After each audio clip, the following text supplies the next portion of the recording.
Nous avons vu dans la première séquence de cette semaine qu'une reprise moderne des éthiques des vertus n'est pas du tout évidente. Il est d'ailleurs très significatif que la doctrine de John Rawls, d'inspiration kantienne, exposée dans sa célèbre Théorie de la justice de 1971, estime que l'éthique peut être considérée sous deux angles qui renvoient l'un à l'autre en s'opposant.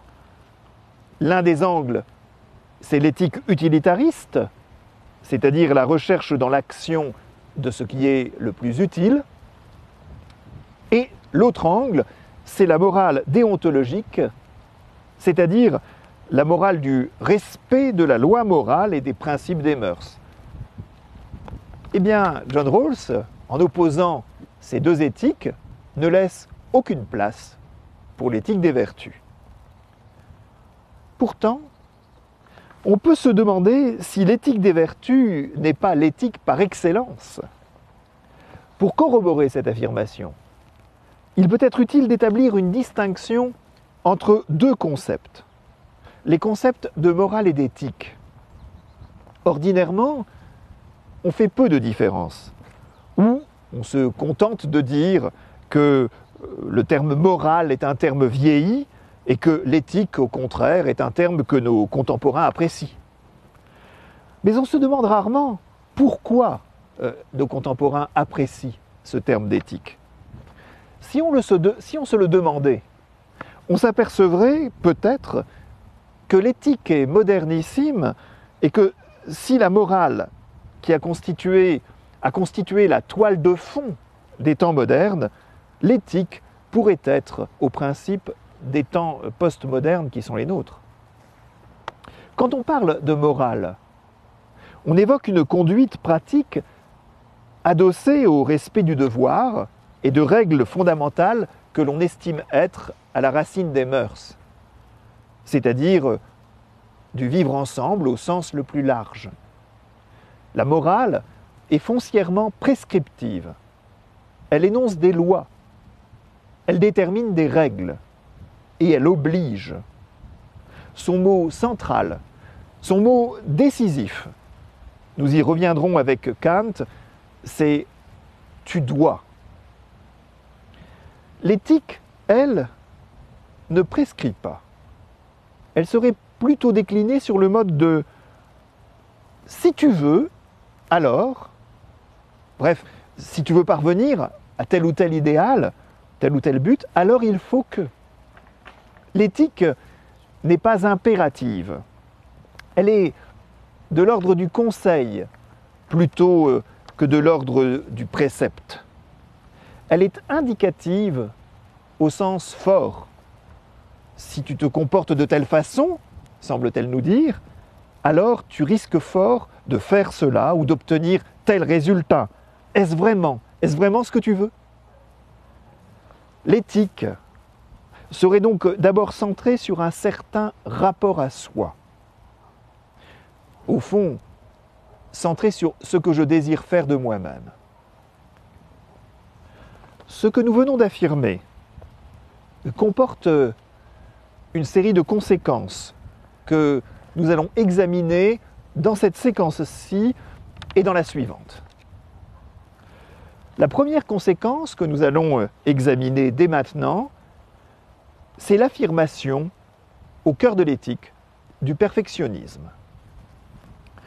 L'être humain n'est pas une donnée, c'est-à-dire une réalité qu'il suffirait d'étudier correctement pour pouvoir la satisfaire, comme on le ferait pour un animal.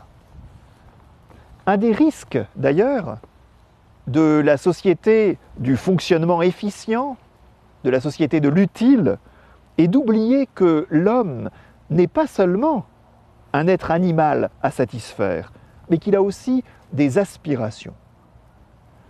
Dans la culture populaire, cette idée a été exprimée il y a maintenant longtemps par le chanteur Alain Souchon, qui, dans une de ses chansons à succès, intitulée « Foule sentimentale », disait dans son refrain « On a soif d'idéal, attiré par les étoiles, les vagues, que des choses pas commerciales.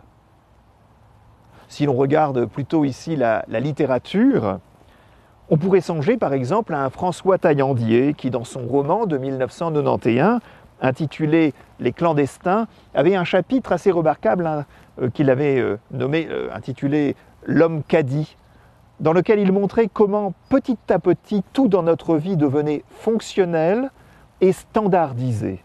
C'est-à-dire la vie tout entière vécue sur le mode de la consommation optimale, c'est-à-dire celle qui met à la fois la plus accessible, le rapport d'accessibilité et d'utilité, sans autre horizon. L'homme fonctionnel. En réalité, l'homme est un être en devenir, qui aspire à une réalisation de soi qui le conduit vers le mieux, le préférable, qui l'appelle à un devenir et qui ouvre devant lui un avenir, la perspective d'un accomplissement.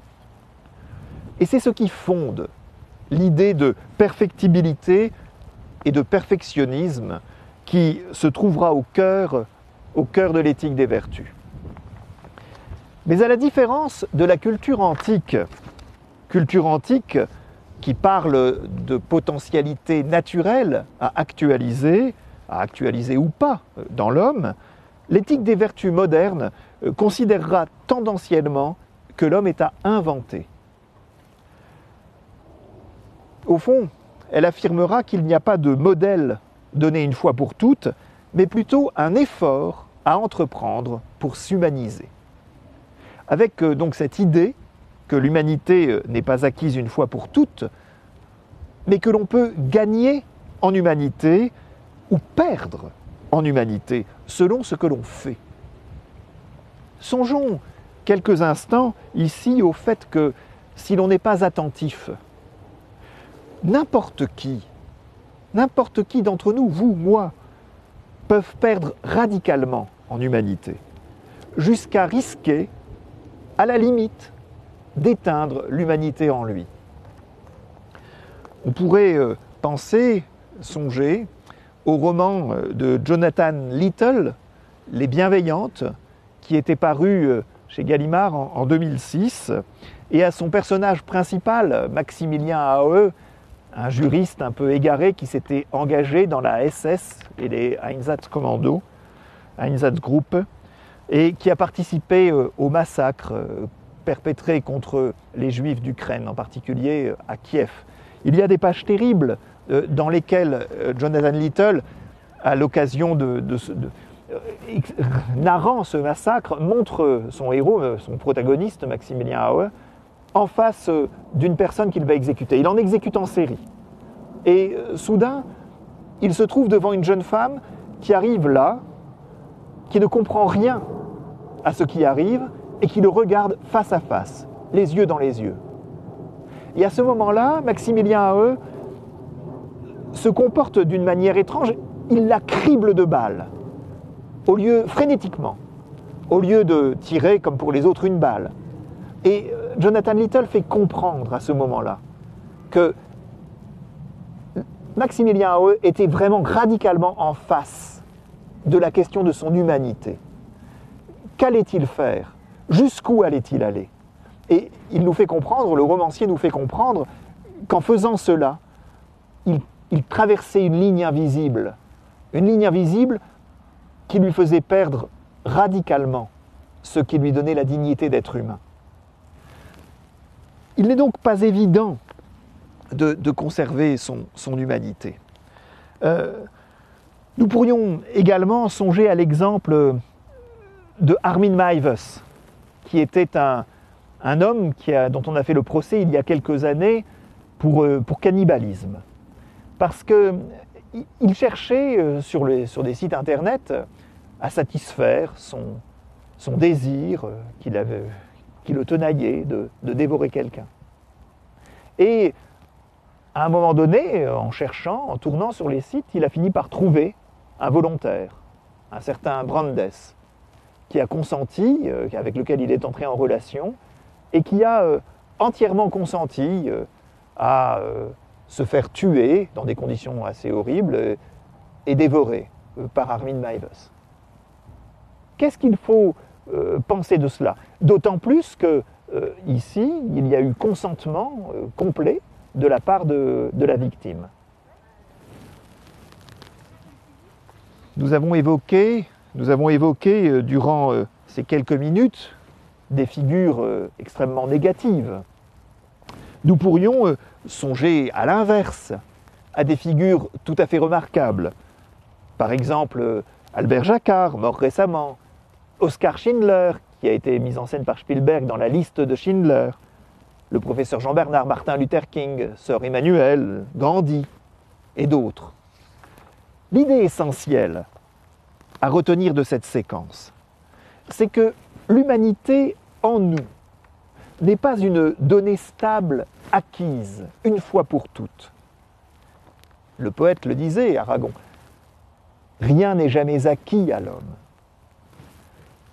Mais d'un autre côté, quoi qu'il nous soit arrivé, quelle que soit notre histoire, il y a toujours une marge de manœuvre qui est celle qui est ouverte par le travail que nous accomplissons sur nous-mêmes.